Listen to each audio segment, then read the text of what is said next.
In this video, I want to show you how to replace the batteries on your Kwikset Powerbolt 250, okay?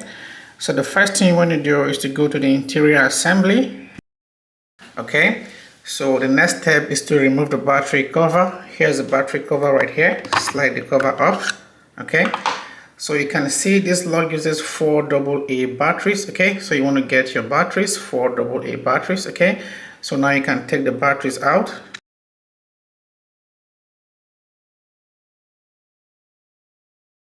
Alright, and now you can get your new batteries in, and make sure you check the markings on the battery and in the battery pack here, and make sure you set them properly, okay? So get your new batteries in.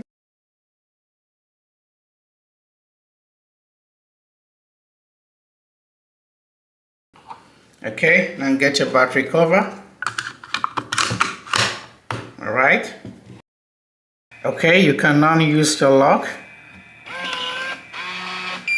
Okay, so that's how to replace the batteries on your Kwikset Powerbolt 250.